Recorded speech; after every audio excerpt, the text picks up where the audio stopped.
Olá pessoal, tudo bem? Meu nome é Romero, eu sou técnico do Laboratório de Materiais de Construção e de Mecânica dos Solos aqui do campus Petrolina, do nosso IF Sertão. E em tempos de pandemia, devido ao Covid-19, nós não estamos podendo nos reunir, ficar junto para poder realizar os nossos ensaios, meter a mão na massa conjuntamente. Então eu vou aqui, junto com o Gabriel, estagiário, realizar o ensaio para vocês, tá? Hoje o ensaio será de determinação do inchamento do agregado miúdo da areia, certo?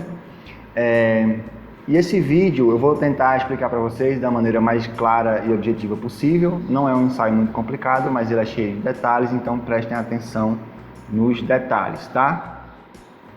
Eu vou mostrar aqui para vocês primeiro o material que eu já tenho aqui sobre a mesa, os materiais e equipamentos que eu preciso para o ensaio, certo?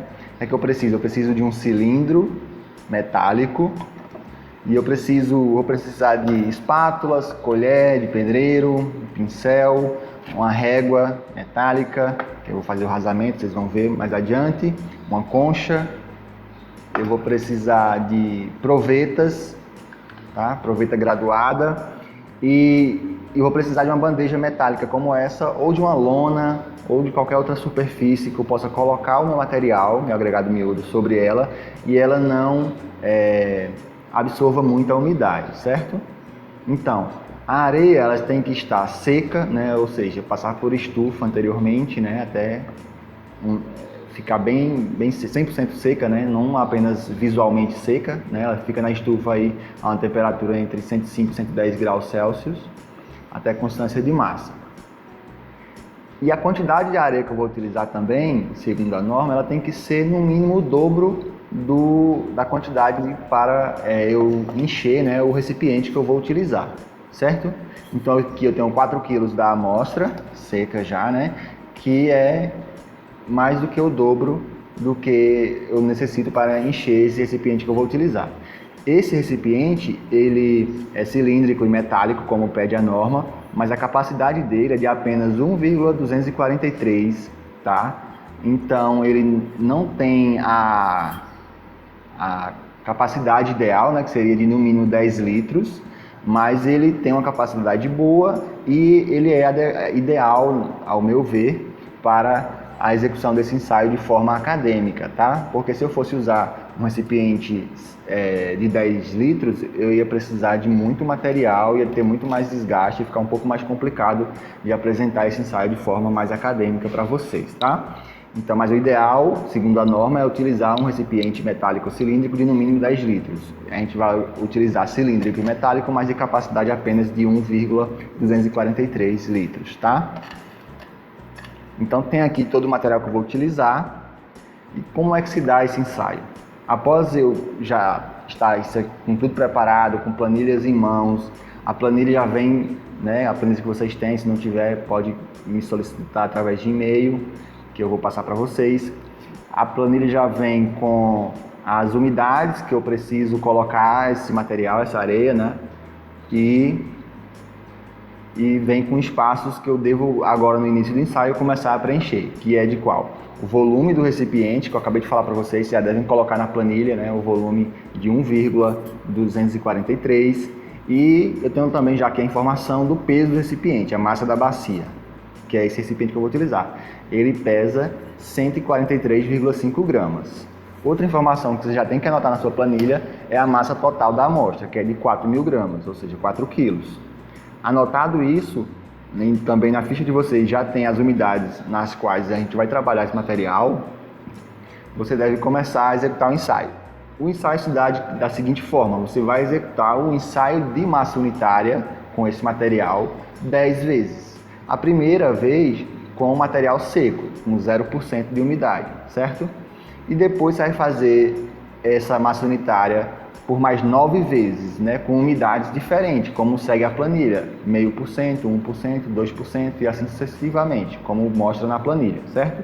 Então eu vou mostrar aqui para vocês já como é feito o ensaio da massa unitária no ponto 0%, tá? O primeiro ponto. Eu deixo o cilindro aqui próximo da areia. A minha areia seca já tem que estar bem misturada, eu tenho que misturá-la bem, tá? Como aqui já está. bem misturada, com auxílio aí de colher de pedreiro, com auxílio de espátula, se tiver melhor aí para misturar. E após isso, eu devo, com a concha aqui, ó, encher o recipiente com agregado miúdo, com areia, soltando o material a uma altura de mais ou menos 10 centímetros da borda do recipiente, certo? Para que isso? Para eu evitar que o material se compacte muito aqui dentro do recipiente, tá?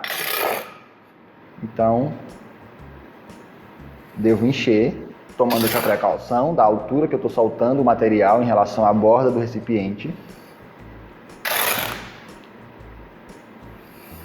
E após isso, né, vou encher até transbordar, eu devo pegar uma régua e fazer o seu nivelamento, tá? Eu devo fazer o rasamento aqui do topo, deixar nivelado com cuidado para não provocar vibração no recipiente, tá? Para o material não se adensar muito dentro do recipiente.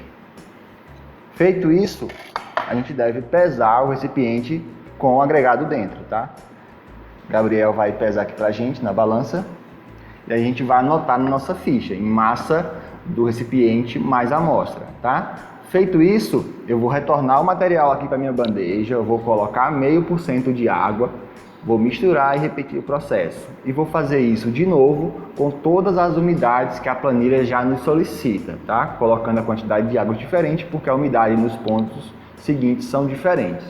E após fazer todas esses procedimentos, né, com a quantidade de água diferente, só que repetindo esse mesmo processo, a gente vai para a planilha e calcula todo o restante da nossa planilha, como eu vou mostrar a seguir.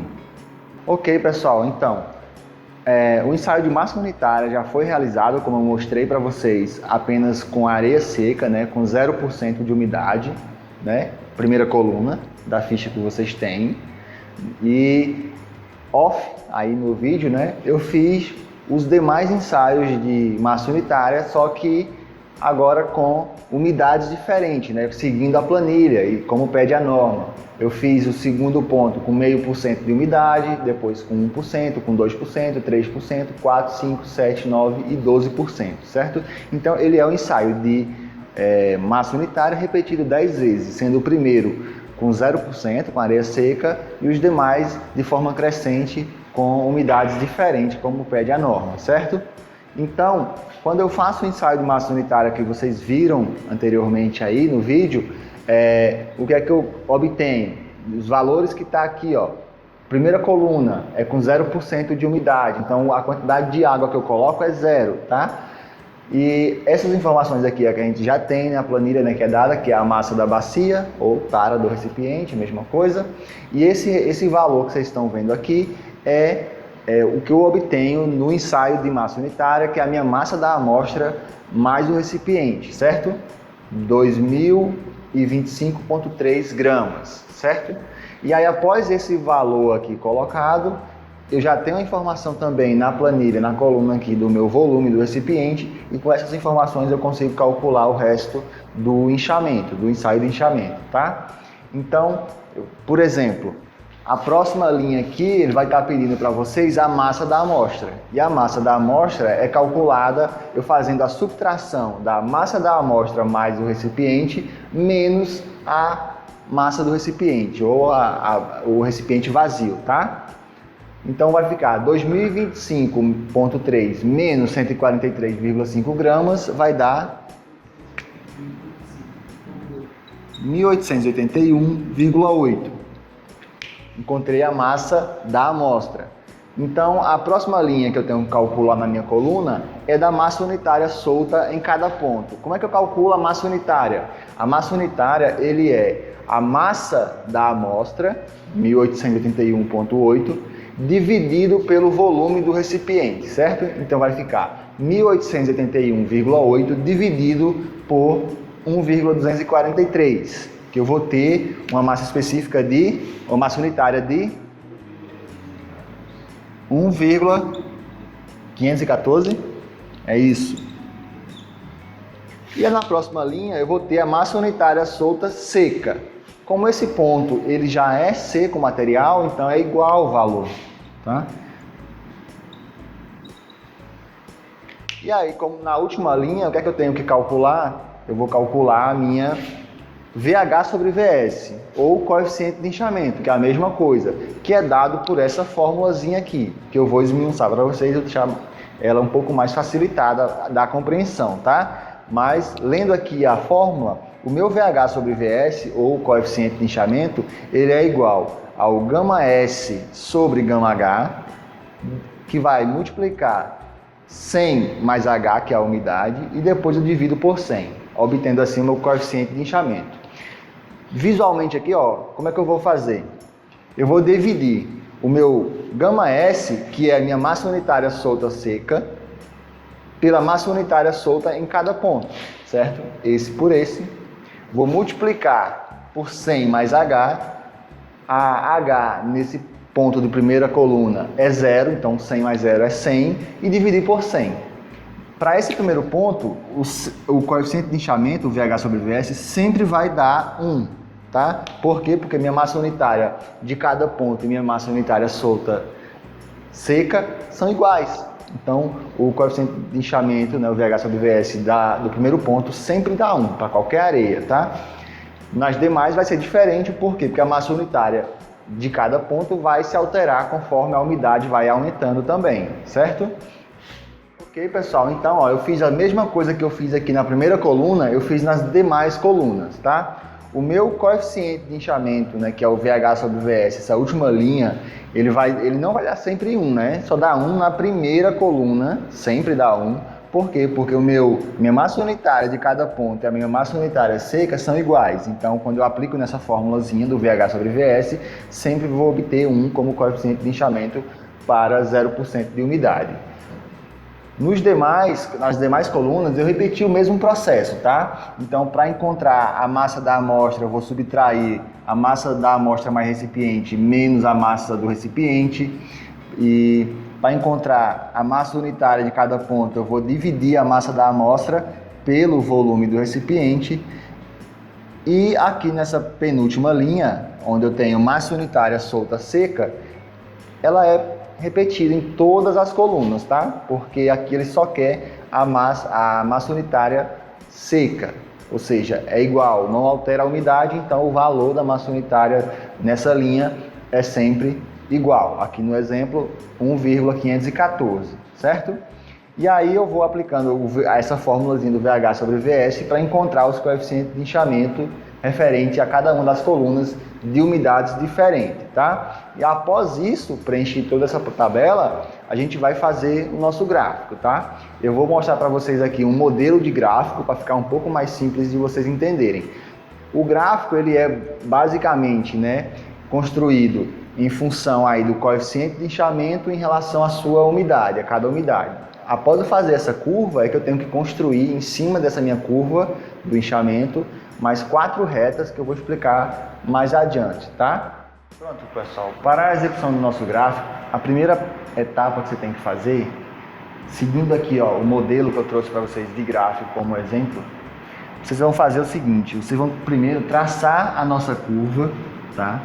Com os pontos, fazendo os pontos referente à nossa planilha, a nossa tabela que nós acabamos de preencher. De que forma que ela é feita? É muito simples. Os pontos são traçados, né, são feitos em função da correlação de coeficiente de inchamento, ou seja, VH sobre VS, e suas respectivas umidades, tá? Então, por exemplo, na sua tabela lá, você vai observar que na umidade 0%, o teu coeficiente de inchamento foi 1. Então, o primeiro ponto é na origem. E aí você vai fazer com as demais unidades, 0,5%. Você vai observar qual foi o coeficiente de inchamento, ou seja, VH sobre VS, e fazer essa junção, né? Coeficiente de inchamento em função da umidade. E aí eu encontro o ponto referente na nossa curva, tá? Então, quando eu fizer todos os meus pontos da minha curva, com mão livre, eu vou fazer a minha curva do ensaio de inchamento, certo? Após fazer essa curva, eu preciso traçar 4 retas para encontrar os resultados finais do meu ensaio, tá? Que é a umidade crítica da minha areia e o coeficiente de inchamento médio, tá? Então, o que é que eu devo fazer? Deixa eu pegar o pincel aqui para vocês. Ó, Após fazer essa curva, como eu já acabei de explicar, que não é muito complicada, você tem que ir atentamente construir 4 retas. A primeira reta que você vai construir é a reta R. Essa reta aqui na horizontal, tá? Ela fica paralela ao eixo das umidades e ela deve tangenciar, tocar o ponto mais alto da tua curva, certo? Então, eu construir assim a minha reta R, que é a primeira. A segunda reta que eu devo construir é a reta que eu chamo de reta S. Como é que ela é feita? Ela nasce, ela surge aqui ó, na origem do teu gráfico, no teu zero, e ela deve interceptar, né, tangenciar o ponto mais alto da curva também lá da reta anterior, certo? Então assim, ó, diagonal, eu construo a minha reta S, tá? A próxima reta é a reta que eu chamo de reta T, tá? Que ela deve ser paralela a essa reta anterior, que foi a S, e ela deve tangenciar também essa curva aqui, ó, tá? Que eu crio aí superiormente a minha reta S. A última reta é a reta U, essa reta aqui na vertical, na abscissa. Ela deve tangenciar, né, aqui os pontos em que a reta R, que foi a primeira na horizontal, toca na reta T, né, que é essa reta anteriormente construída. Então esse ponto é onde eu começo a construir minha reta, e aí eu puxo ela aqui na abscissa, na vertical, paralela ao eixo dos coeficientes de inchamento, certo? E ela vai tocar lá na minha umidade. Esse ponto que ela toca aqui no eixo das umidades é conhecido como ponto B. E a leitura na qual eu faço aqui do meu eixo de umidade vai ser a minha umidade crítica, certo? O valor que ele toca aqui, ó, a leitura dela é a minha umidade crítica, certo? Então só falta encontrar agora o coeficiente de inchamento médio. Como é que eu faço isso? Eu já tenho a leitura do ponto B, que é a minha umidade crítica, e eu tenho que fazer a leitura do meu ponto A, que é onde a reta R toca aqui no eixo, né, do coeficiente de inchamento, VH sobre VS. Essa leitura de A aqui, eu devo somar com a leitura de B e dividir por 2, é média aritmética. Então a média desses dois pontos é o meu coeficiente de inchamento médio. E assim a gente conclui o nosso ensaio. Muito obrigado.